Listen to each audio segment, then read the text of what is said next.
was your experience like going down to Puerto Rico? Basically, I didn't know what to expect. Based upon Category 5 hurricane, I didn't know what to expect. And we had a little bit of difficulty getting there because some issues with the airlines. But when we got there, was very impacted. I was very impacted by the devastation. I mean, we're talking about signs in the highway, just in the middle of the street. You have to really, what's like an obstacle course, trying to get what we wanted to get. Trees, vegetation all over, trees down, power lines. I mean, every single pole was down, and was just like something very tragic that happened. You know, was just incredible to see. I mean, you expected it to be bad. Yeah. Did you expect it to be as bad as what you saw? No. No, I thought it was like, well, you know, the structure in Puerto Rico is very strong, cement houses and so forth and so on. But what I saw was like, you know, oh my God, you know, just incredible, incredible. And that was 3 days after the storm.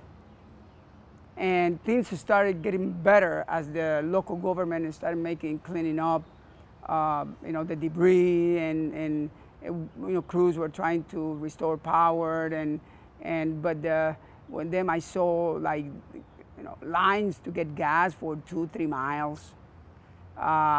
People just, you know, no food, you know, they were trying to scramble, you know, crackers and making, you know, rice in, you know, and burning wood. You know, it was really tough. It was really tough to see. Why did you decide to go down there? I mean, you're retired. You could have just donated something and sat at home. You know, God sent us here to have an impact, and you have to make an impact somehow in the society where you live. And as a native Puerto Rican, I wanted to go back and make a difference. Show that, you know, listen, I feel your pain. I'm with you. I'm here, you know. Plus, I have family and relatives down there. And I want to check firsthand because I was not able to get in contact with my sister. I was not able to get in contact with my nephews and other brothers. So I wanted to go there to help, you know, and to see if I can make a difference. Do you feel like you did? No. Why not? You know, the devastation that you see.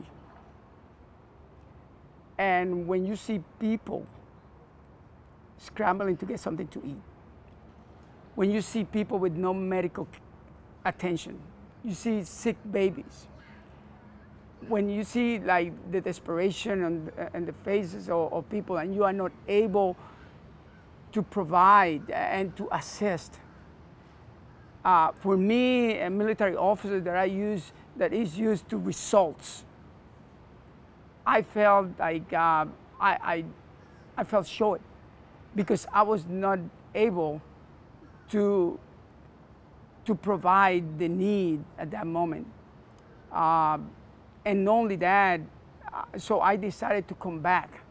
So to see if from the States, I'm able to do something. It's very hard to see children crying. It's hard to see people that middle class people just barely eating.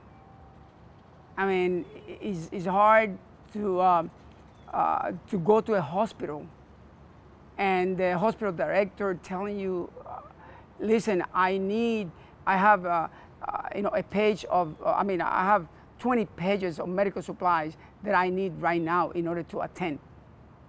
I mean, the need is so much that it's overwhelming. What was the one thing that impacted you the most of what you saw? What impacted me the most, there are two things. One was that a hospital director almost crying, who said, I cannot provide the medical needs or the basic medical needs of my people. That's one. The other one was that I visited a shelter for children that were removed from their homes for X, Y reason, I don't know. And the director of that place was just living day by day to provide for those children basic needs. They didn't have no drinking water. They were living out of whatever the people that didn't have were giving them. They didn't have much, but they were giving them that little things that they have, crackers, a little bit of rice, whatever they could. And to see children suffering and probably no help in sight just broke my heart.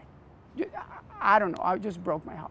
We see here in the States, in Tampa, pallets and pallets of supplies. People coming to the rescue, trying to do whatever they can. Why is that stuff not reaching the people who need it? Well, there are two Puerto Ricos. They are the one in the metro area in San Juan, which approximately have 1.5 million people living in the metro area, and the Puerto Ricans from the mountains and the Puerto Rican from the western side of the island. And for the people living in the metro area, things are going on. Because of course that's a center of financing, and that's the center of the government, and so forth and so on. And old aid, the international airport is there, the major port is there, things are getting there, so it's easy to gain access to those things going in. But since the roads were so bad and closed to traffic, the aid was not able to get to the west side of the island, nor the mountains. So the people in the metro area were getting, basic needs provided to them, but the people on the west side and the mountains were not getting. That is the dysfunctional process. I'm a military guy. I know about logistics, and you have to have a very clear vision and a clear plan how you're going to execute. I don't believe there was a clear plan of execution. And they were trying to patch it up, and well, we got San Juan, the capital going and the metro area going, but the western side of the island, the mountains, oh my God, they're not getting anything. I know firsthand, the parents of Lieutenant Ramos basically have no drinking water. They've been living for about 10 days with just rice and Vienna sausages. I mean, and that is them that at least they were able to make, that food, but other people didn't have that because they lost not only their goods, their furniture, but they also lost whatever they have left to eat and so forth and so on. It's very frustrating, and so this is my advice to the people that want to help. Make a contact with somebody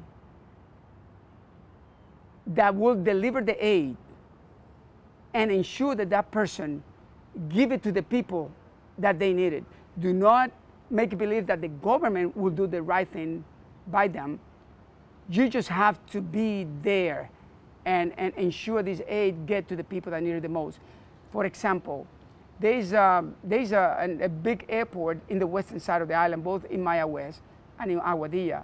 I do not understand why more planes with aid are not arriving to those locations so they can provide those things for the people right there.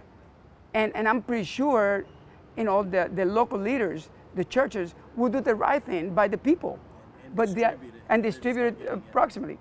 What I'm trying to do is, I'm in a mission to get some needs for this children's shelter. So I'm planning to see if I can organize, and I'm planning to see if I can deliver personally those goods to that shelter, because I have to be that specific because you know, in times of desperation, people will do, they become heroes or they become villains. Yeah, that's very true. And you don't want to just put the goods out there and trust that somebody else is. Exactly, because people that don't need. I mean, they said, hey, you know, oh, well, let's give it to this person or this other person, and then they will not get to the people that really need it the most. So I went to the island a couple of days before the storm to visit my family. It was a flight that it was already scheduled since August, so I didn't know exactly that the hurricane was coming. So I was able to be with my family during the hurricane and after. What was that experience like to go through it? It was like, you know, it was the worst storm that, you know, I ever been into, and my family too. And also, it was hard because after the hurricane, there was no path anywhere.